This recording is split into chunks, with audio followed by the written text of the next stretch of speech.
Yeah, but yeah, you tell me when. Give me the. Yeah, let's see. I mean, it's 5:2 right now. Maybe 40, 12:40.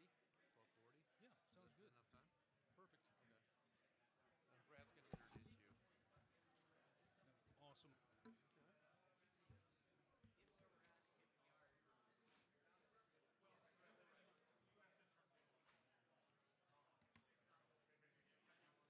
All right.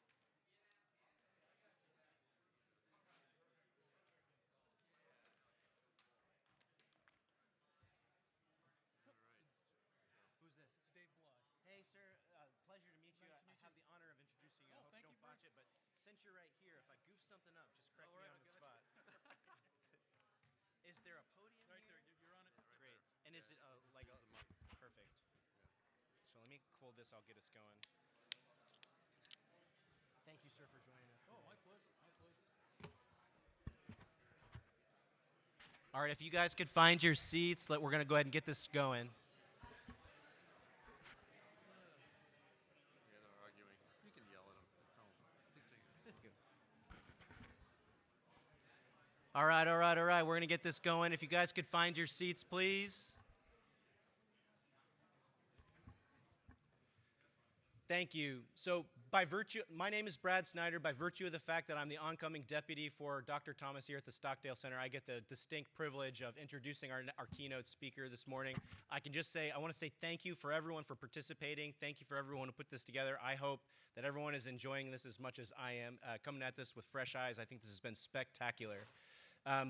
Going along our theme of exploring how this tension between the ethics and the laws of war manifests in the operational domain, our next speaker is going to be able to lend us his incredible experience in that regard.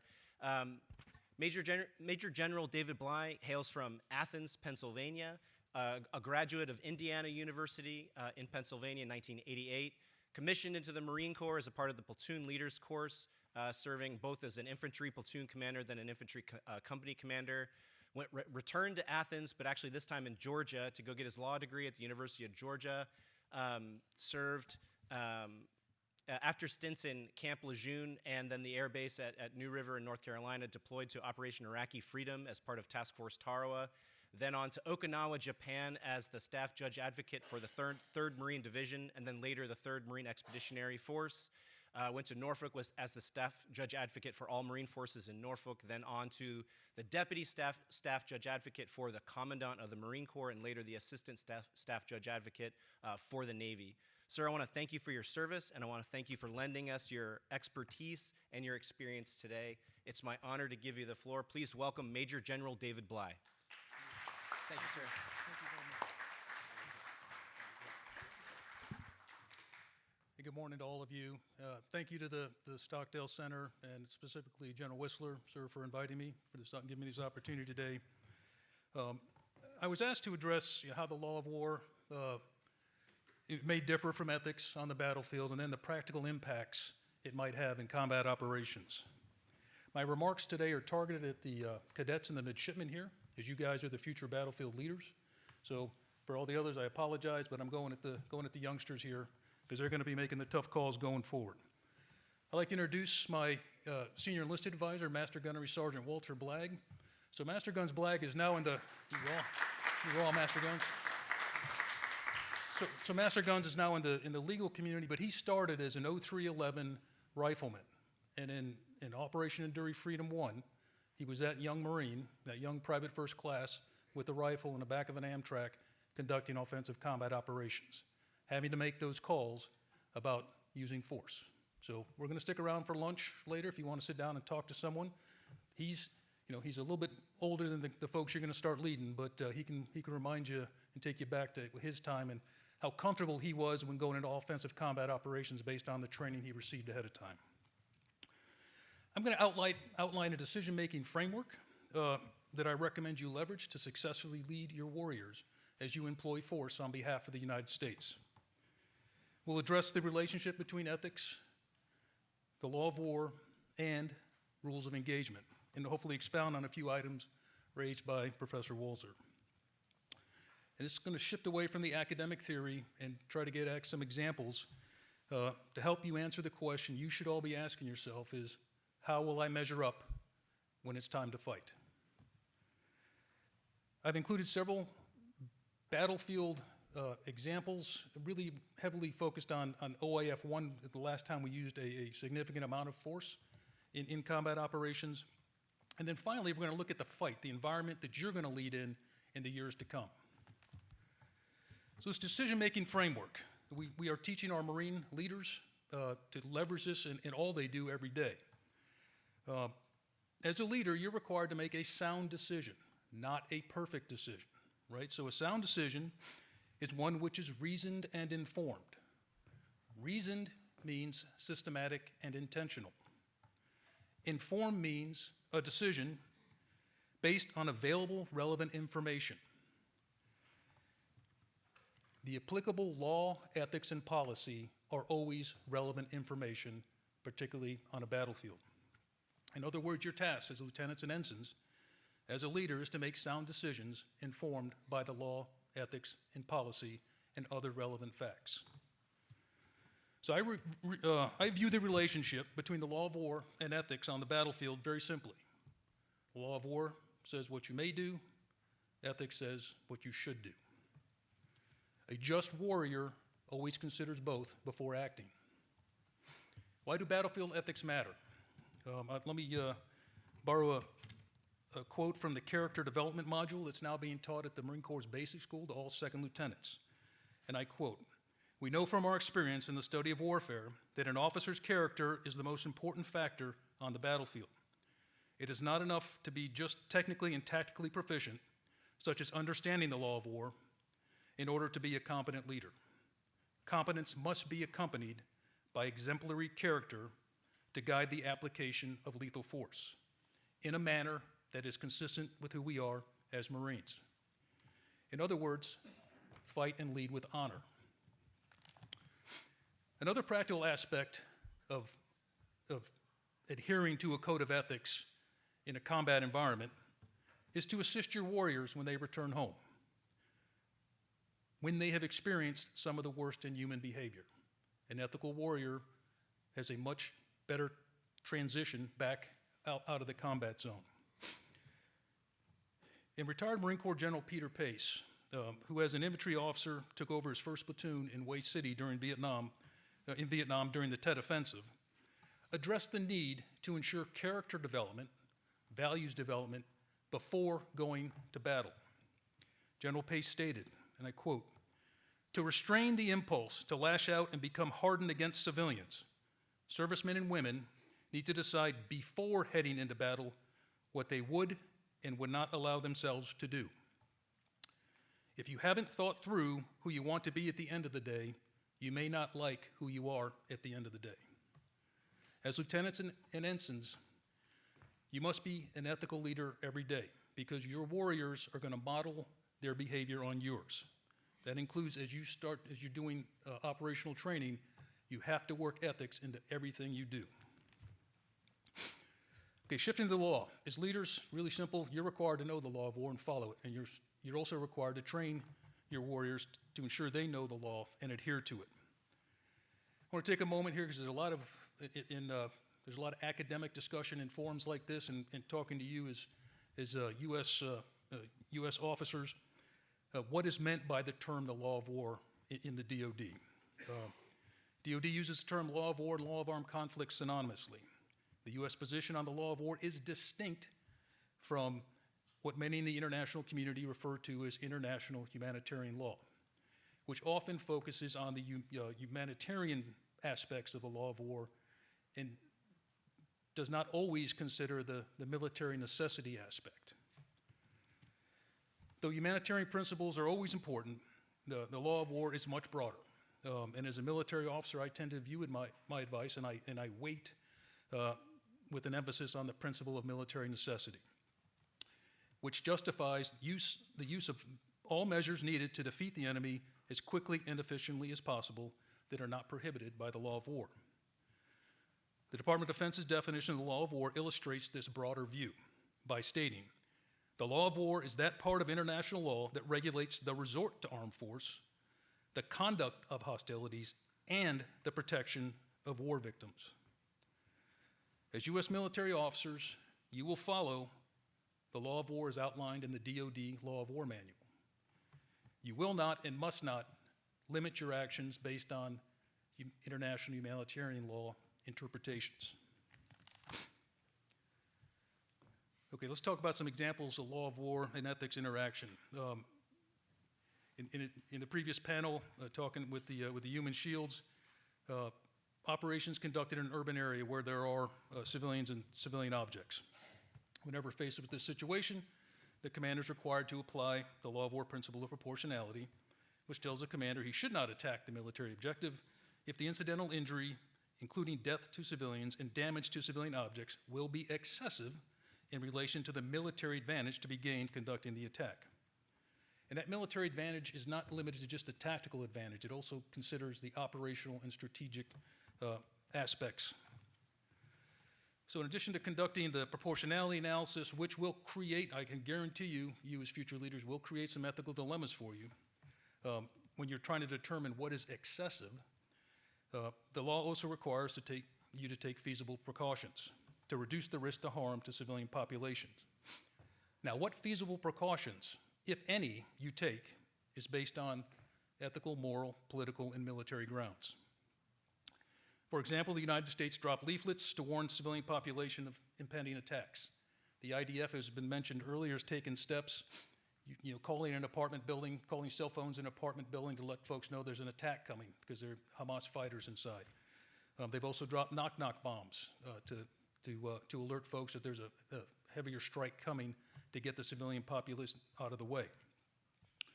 None of these actions, from the leaflets to the cell phone calls to the knock-knock bombs, are required by law. These are decisions based on ethical considerations and political policy imperatives. So let's talk ethical application or non-application of force. So many in the audience are familiar with the service of Lieutenant Michael Murphy, a SEAL killed in action in 2005 during Operation Red Wings in Afghanistan. Any CrossFitters in here are very familiar with the Murph workout, named for Lieutenant Murphy. And some of you may have the privilege one day of serving aboard the USS Michael Murphy, DDG 112. Lieutenant Murphy was posthumously awarded the Medal of Honor, and the citation is eye-watering. I'd like to take a moment to address a law and ethics-based informed decision that Lieutenant Murphy had to make earlier in that operation when his team was discovered by local goat herders. The SEALs detained those herders. Taking the herders with them, the goat herders with them on the remaining of the mission was not an option. Now, could they have tied them up, strapped them to a tree based on the unique circumstances of the mission? Perhaps. Perhaps that would have been within the broader law of war concept. However, Lieutenant Murphy's sound decision in this case, which was informed by the relevant information, was that the right thing to do was to release the herders, as there was no way to guarantee that the SEALs could return to free them or to protect them while they were restrained. Once released, the herders alerted the Taliban fighters that ultimately led to a deadly firefight that killed Lieutenant Murphy and 2 other SEALs. I ask that you commit to memory Lieutenant Murphy's actions and decisions and ask yourself what you would have done in that situation. Now is the time to start thinking through those. To paraphrase General Pace, as a leader, you must have it very clear in your mind what you are willing to do and not do in a bad situation. A few more examples of the relationship between law and ethics to consider as you develop and refine your own ethical decision-making process and determine how you will train your warriors to get them ready for the next battle. In my opinion, there is no better measure of a unit's discipline and warrior ethos than how they handle combatants that they've captured. In 2004, a U.S. Army convoy was ambushed in al-Naziriyah, Iraq, and a regime henchman called Fedayeen Saddam captured and maltreated our U.S. soldiers. The Fedayeen Saddam complied with no aspects of the law of war. U.S. Marines from Task Force Tarawa accelerated their attack on the town in part to try to free the U.S. soldiers. The fighting lasted several days, And Marines, we lost many Marines and killed and wounded. And in the process, Fedayeen Saddam were captured. Some captured by Marines, the same Marines who had just lost their brothers. At a time when unchecked emotion would likely have produced a different outcome, the Marines turned to and relied on their training, on the handling of detainees, where no harm is a moral and legal imperative. The Marines treated the Fedayeen humanely. In so doing, they kept their honor clean. The training the commanders did with those Marines before they deployed led to that just outcome. In 2007, a Marine Corps unit was operating alongside a unit from a coalition partner. The foreign unit was exactly the type you wanted on your flank. They were fierce warriors. However, the Marine Battalion commander became aware that there was a noteworthy number of detainees with broken index fingers. A reasonable conclusion was that this foreign unit was breaking the trigger fingers of the detainees they took. Now, this battalion commander, no U.S. personnel observed this action of breaking the finger, but this battalion commander, his sound decision informed by law, ethics, and policy, and really his ethics, he went over to meet the foreign unit, and he gave them a direct order to stop breaking the fingers, and they stopped breaking the fingers. What's most noteworthy about this, the Marine commander had no legal authority to give a direct order to that foreign unit. But his ethical warrior code demanded he do something. He did the right thing, even though he didn't have legal authority. So as you conduct your systematic analysis of what is necessary, reasonable, and feasible when employing force, your life experience and those of your warriors will also inform your ultimate decision. In 2006, 3rd Battalion, 2nd Marines was stationed in Al-Habaniya, Iraq, responsible for patrolling Route Michigan, which connected the cities of Fallujah and Ramadi. The unit's mission included interdicting the flow of weapons and material between the two cities. Checkpoints out Route Michigan were relatively effective, but there were still lots of men and supplies going back and forth.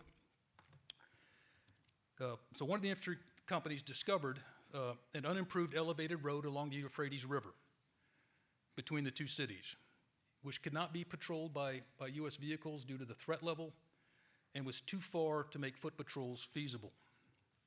A plan was developed to crater with 1,000-pound bombs this elevated road in a remote area in order to ensure no vehicle traffic and make foot traffic very, very challenging. From a law of war perspective, the plan, as briefed, initially appeared sound. There was military need or necessity, and the proportionality and distinction concerns were minimized due to the selected target area. However, one of the battalion staff members had grown up in the river city of Cincinnati, Ohio. And following the brief, he asked, "You say this road is elevated and is 10 to 15 feet high with sloped sides, and that the road exactly follows the Euphrates River." So this Marine, this Cincinnati native, familiar with flood control measures, knew what was being described was a levee, not an elevated road. The Euphrates River in that region is narrow and canalized with surrounding cliffs rising sharply to the flat desert and above on each side. The levee prevents the entire valley from being flooded when the once every 50-year rains come. So that battalion commander, while he's doing a systematic decision-making cycle, was now informed by additional relevant information, a levee and not a road. So there was still a need to impede the enemy movement. But and there would be no immediate harm to a threat to the civilian population due to the remote area where these strikes would occur, and there was no imminent threat of flood. But the battalion commander took a broader view and outside the tactical, and asked himself, would cratering the levee result in excessive damage in relation to the military advantage? And what about the long-term risk to the civilian population? At that point, the Iraqi government was in no position to repair a damaged levee. So the commander's decision, informed by those relevant facts, was to drop concrete barriers, Jersey barriers, instead of 1,000-pound bombs on the levee. And while the Jersey barriers impeded vehicle movement. They did very little to stop the ease of foot movement of people and supplies. That commander accepted a lesser outcome from a military perspective to make the correct legal and ethical decision. So that's some of that balancing that you're going to have to do out on what's the right answer, how do I handle the situation at hand. Okay, a third factor informing your battlefield decisions in the future are going to be the rules of engagement.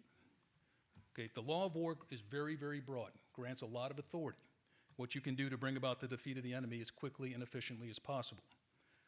However, there are policy considerations that we fight under in the United States, and they are contained in the rules of engagement. Those are decisions made in Washington, D.C., and then made by your higher headquarters, which you might feel down at the pointy end of the spear are kind of constraining you. That's exactly what they are intended to do, because they're trying to achieve an outcome that the national authority is trying to get at. The ROE are a compilation of the law of war, ethics, and policy, and most importantly for you, those are your boss's decisions and your boss's rules, so you definitely want to have those and adhere to those. ROE interpretations picked up in the previous presentation, that the interpretation of ROE can change during an operation as the various factors in situations alter.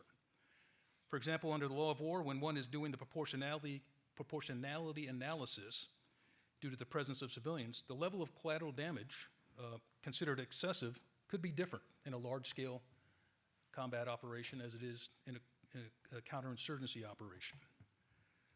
The law of war is flexible enough to address that when the circumstances change, and you as future commanders need to understand that your mission and operating environment, as they change, so might your authorities.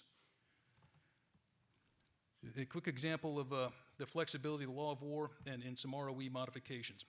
In 2004, again, at the start of Iraqi freedom, the ROE were permissive, essentially authorizing actions consistent with the law of war. The Marine Corps Task Force Tara was engaged in heavy combat to secure the bridgeheads at Al-Naziriyah to allow the forward passage of lines of the 1st Marine Division as they sped up to Baghdad. Naziriyah was heavily defended by a large contingent of the Fedayeen Saddam.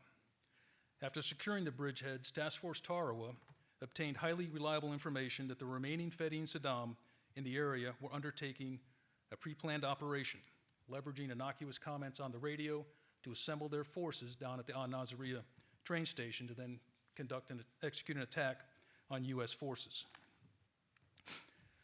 The Fedayeen Saddam were a legitimate target. The destruction of the train station was permissible under the ROE at the time, and time was of the essence. However, the commander demanded additional information to inform his sound decision. He was systematically cycling through the law of war principles. He wanted, and he was on this point specifically, the principles of proportionality and distinction to better understand the risks to civilians. He inserted reconnaissance teams and leveraged technical means to ensure his decision minimized, but not necessarily eliminated, risk to the civilian population and civilian property.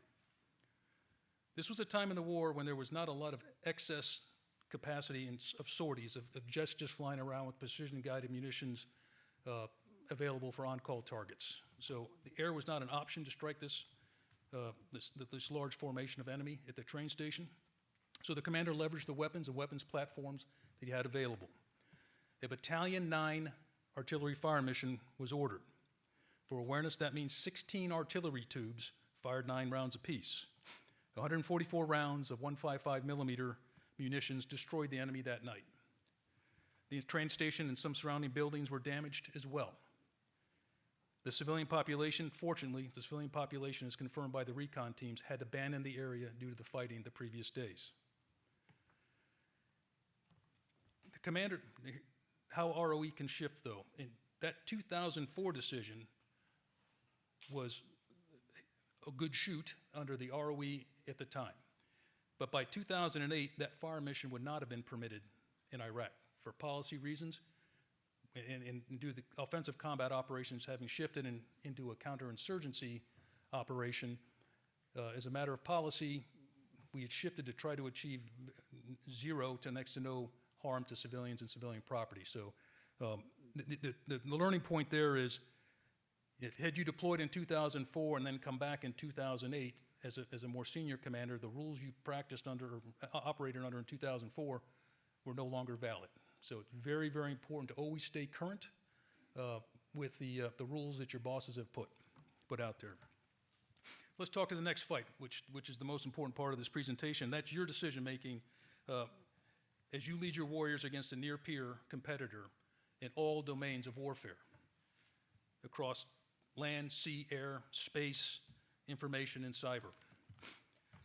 You need to be thinking now how you'll make those sound decisions that comport with the law of war and are ethical and are honorable. You'll be doing so at a scale and pace that far exceeds what we saw in Afghanistan and Iraq. You'll leverage artificial intelligence. You'll have autonomous and semi-autonomous weapons. And I am confident that you will be up to handling that daunting task of fighting your warriors with all these new tools in a very time-constrained manner, as long as you adhere to the law, ethics, and policy, and practice and use that decision-making cycle. There will be no zero civilian casualty policy in a peer-on-peer war. All right, that's counterinsurgency stuff. That's not when you have two nations going at each other.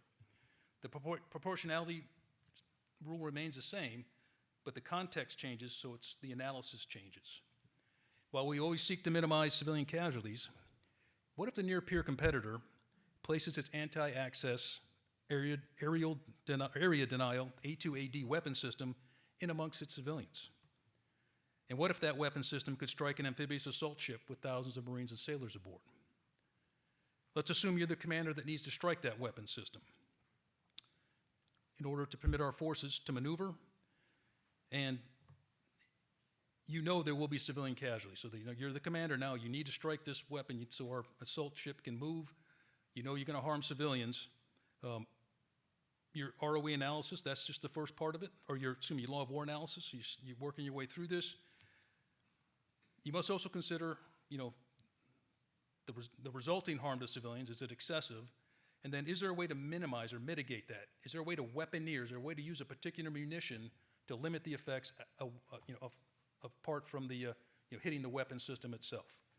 That's all part of your decision cycle, and you're going to be making this very, very quickly.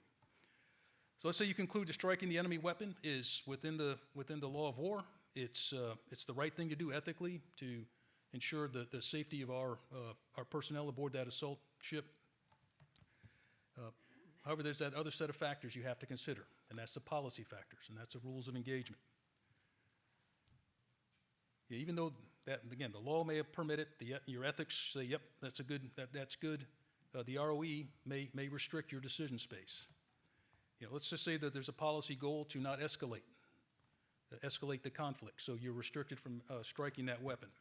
Your ultimate decision not to strike that weapon, I can guarantee you, will cause you some ethical dilemma, and particularly if that weapon system ultimately strikes that assault ship, right? So now is the time, because that's a tough thing to get through in real time. So you got to be thinking about that stuff now. How would you handle it? How would you get after it? Because what is required of you as leaders is tough, sound decisions repetitively in a combat environment. It's not going to be, hey, I've got 2 weeks to think about this. It's going to be boom, on to the next one, boom. So now's the time to practice. Every time you go to the field, every time you have an exercise, you've got to be doing it. Every time you train your warriors, you got to put ethical challenges in the play and have them work through that. On a more tactical level for the future Marines. We got any future Marines here? Hoorah, there we go. All right, the Marine Corps' contribution in the next fight is we're going to have what's referred to as a stand-in force. We're going to have Marines on remote islands in the Western Pacific with types of munitions to deny the enemy's maritime maneuver and help facilitate the U.S. Navy's maneuver. So imagine yourself on that remote island in an austere environment, right? You're in charge of an artillery battery set to fire land-based anti-ship missiles. Your mission is to deny the enemy maritime maneuver, but there have not yet been kinetic fires that you're aware of between the two countries. Communications with your higher headquarters has been degraded by the enemy, so your access to relevant information is reduced. And now what you reasonably understand to be an enemy troop transport with thousands of enemy soldiers aboard has come into your area of responsibility. Okay, you're required to act. You're required to make a decision. And what's that decision going to be, right? You will get to the correct decision if you run the analysis, consider the law, ethics, and policy in effect. Because you may end up firing the first kinetic shot of a war. But that's the responsibility you're getting ready to take on. And are you prepared to do so, to make those tough calls? Again, I submit you will be if you follow the process, knowing the law, ethics, and policy, and gathering as much relevant information as you can. Again, you are not required to make a perfect decision. And it's not a look back as to whether it was a perfect decision. It's, did you make that decision based on the relevant available information at the time? All right, let's talk about artificial intelligence. I know there's always plenty of talk on that. From your perspective on decision making and trying to get through the legal and ethical piece, the time you're going to have to make that cycle is going to come from hours down to minutes, perhaps seconds, when that relevant target information comes in and you need to make a decision. Because guess what? The enemy's going to have access to AI as well. So they're going to be cycling through their decision process as quickly as they can. So that's why I keep emphasizing you got to, every time you get a chance, to be thinking how you would get through your decision cycle quickly and practice that. Because you may need to, your decision to fire at something may keep them from firing at you and impacting you. And so let's go to the weapon systems so you understand. I just want you to be comfortable with the weapon systems you're going to be issued. So the Department of Defense, when we procure weapons, it has to go through a legal review, right? And that legal review considers the law of war principles, and you kind of think of the unnecessary suffering and distinction.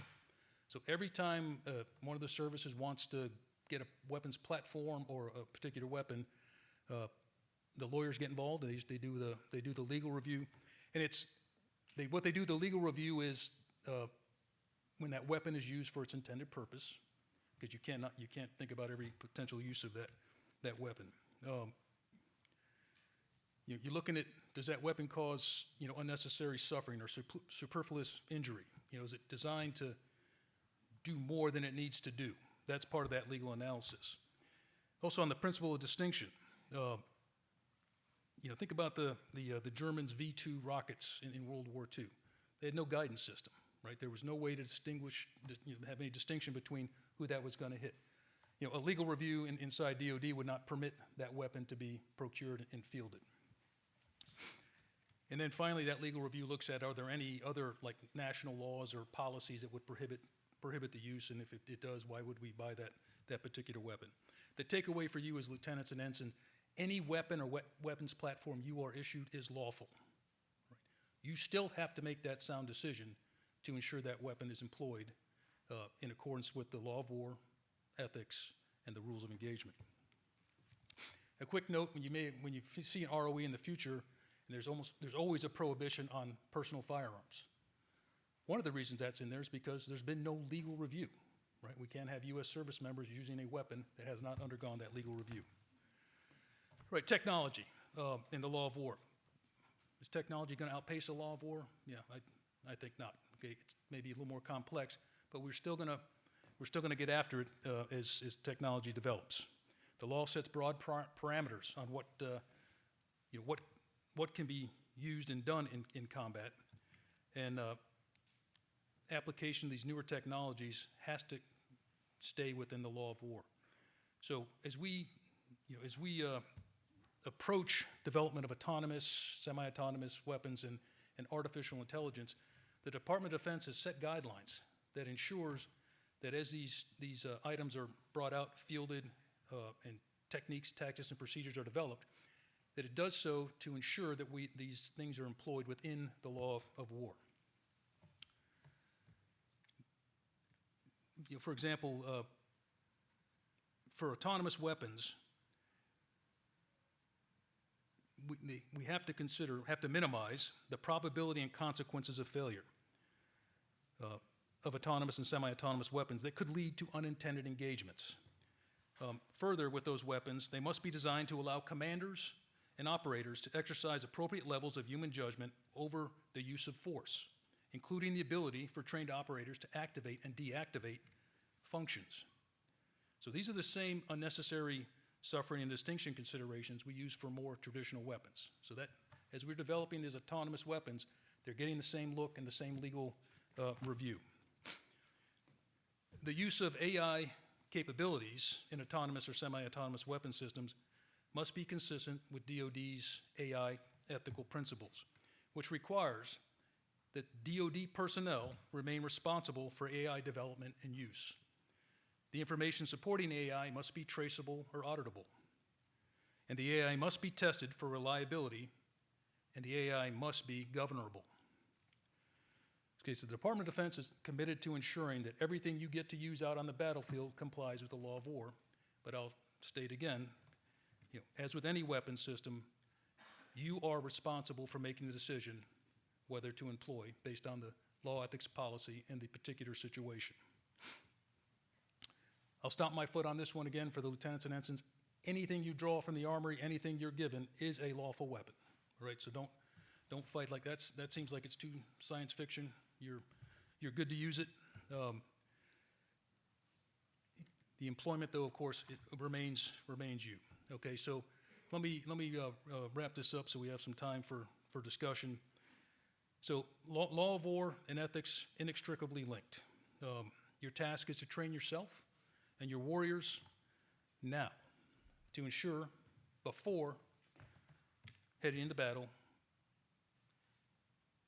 what they would and would not allow themselves to do. That's very important. And the way you do that is train, train, train. There are challenging, difficult decisions ahead for you guys. Trust your training and your weapons. Leverage a systematic decision-making process that you practice ahead of time. You'll get through that. It'll be the most challenging times of your life.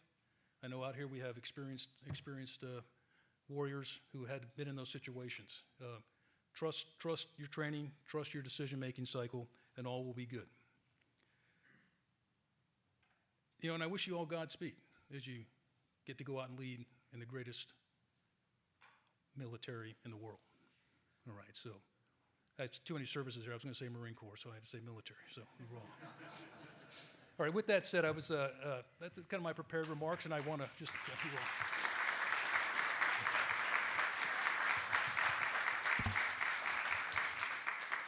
So I've got Master Guns here too, as a former, and you probably heard me say about 400 times about training. There's no substitute for it. General Whistler would tell you that right up till the time you cross the line of departure, you're training. And back in Nazarene, Marines who literally put their buddies in a body bag earlier that day were treating the fighting Saddam humanely. Right? That only happens with training and an emphasis on being an ethical warrior. So Master Guns and I are here if any questions, and we'll also stay around for lunch if anyone wants to discuss something in a different farm. Please.